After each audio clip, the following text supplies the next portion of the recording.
नमस्कार दोस्तों, मैं हूं गौरव यादव।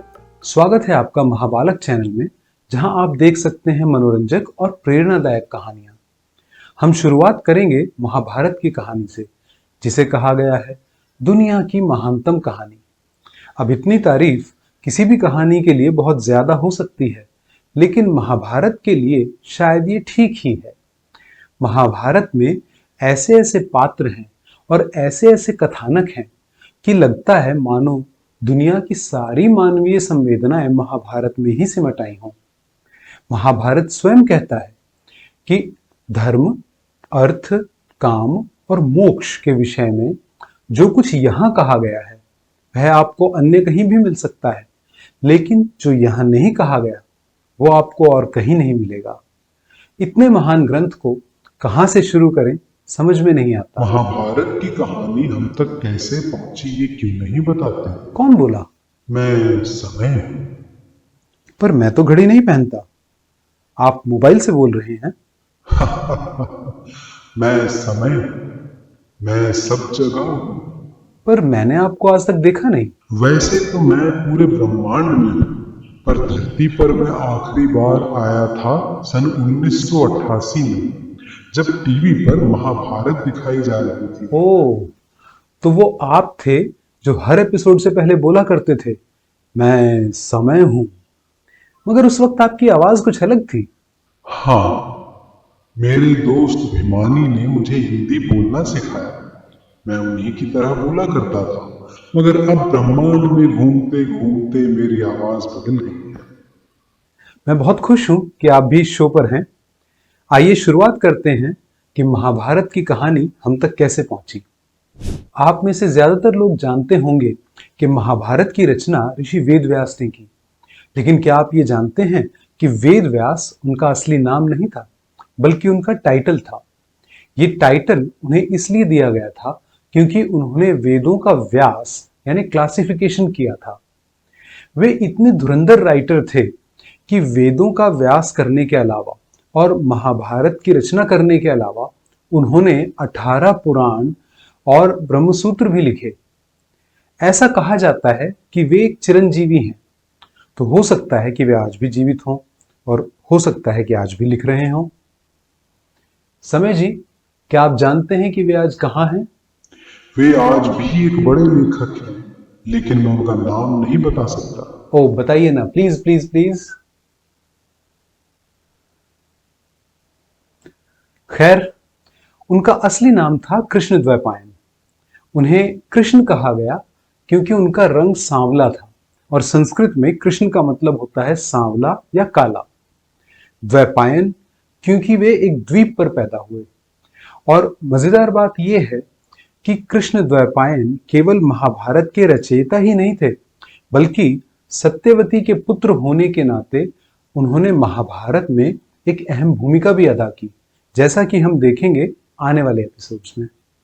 ऋषि वेदव्यास ने जब महाभारत की रचना शुरू की तो उन्हें एक लेखक की जरूरत महसूस हुई। भगवान ब्रह्मा उनके सामने प्रकट हुए और श्री गणेश का नाम सुझाया। श्री गणेश लेखक बनने के लिए तैयार तो हो गए, लेकिन उन्होंने अपनी एक शर्त रखी। उन्होंने कहा कि मेरी लेखनी कभी रुकनी नहीं चाहिए, वरना मैं ये काम छोड़ दूंगा। ऋषि वेदव्यास ने उनकी ये शर्त मान ली, लेकिन अपनी तरफ से उन्होंने भी एक शर्त रखी। उन्होंने कहा कि श्री गणेश किसी भी श्लोक को तब तक ना लिखें जब तक वो उसको समझ ना लें। अब इस तरह महाभारत का लेखन शुरू हुआ।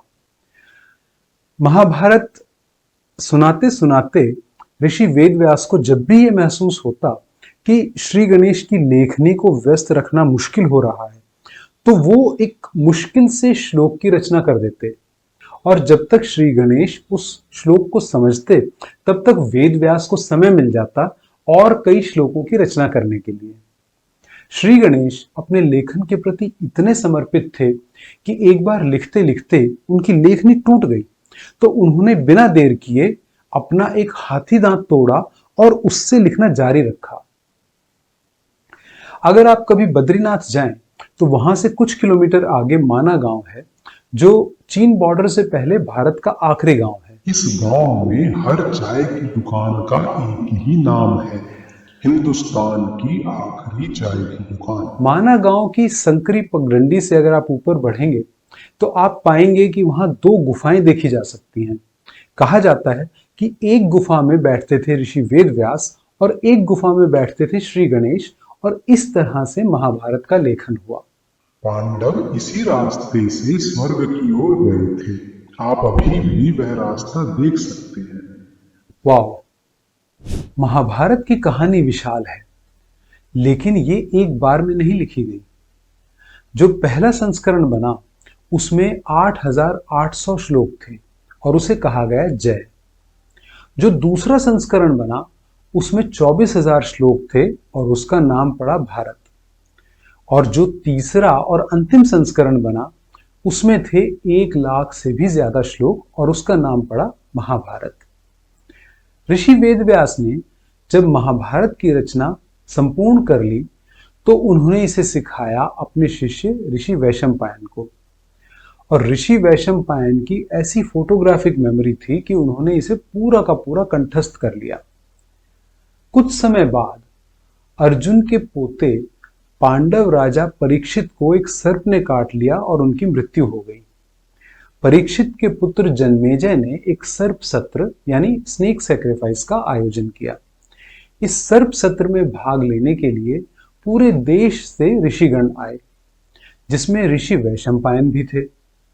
सर्प सत्र के दौरान जन्मेजय ने एक सवाल रखा कि आखिर सर्प ने परीक्षित को क्यों काटा, और इस बात का राज छुपा था एक पुरानी बात में जो अर्जुन और श्री कृष्ण से संबंधित थी।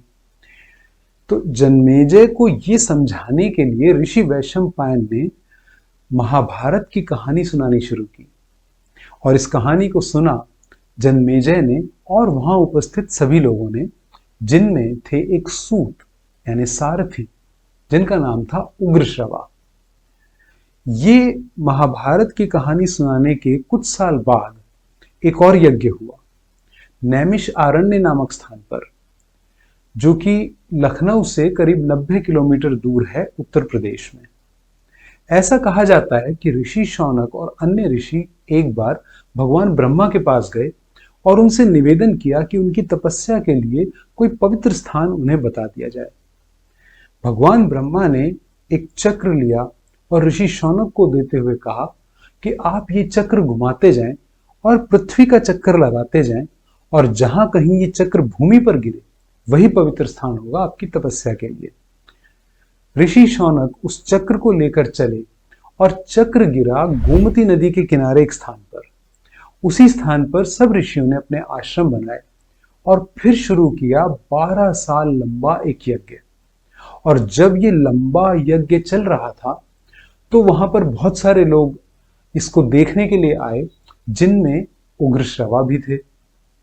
अब उग्रश्रवा एक सूत थे यानी सारथी थे, लेकिन सूत केवल सारथी नहीं हुआ करते थे बल्कि वे कवि और कहानीकार भी होते थे।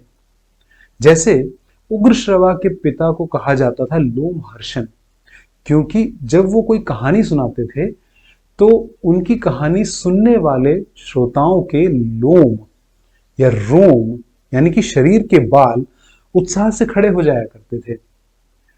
तो जब उग्रश्रवा को आते देखा ऋषियों ने तो वे बड़े खुश हो गए और बड़े उत्साह के साथ उनके पास गए और उनसे निवेदन किया कि वो कोई अच्छी सी कहानी सुनाए। और उग्रश्रवा ने कहा, आप सब अपने अपने स्थान पर बैठ जाएं और ध्यान लगाकर सुने, क्योंकि मैं आपको सुनाने वाला हूं एक मनोहर कहानी जिसका नाम है महाभारत। अथ श्री महाभारत कथा।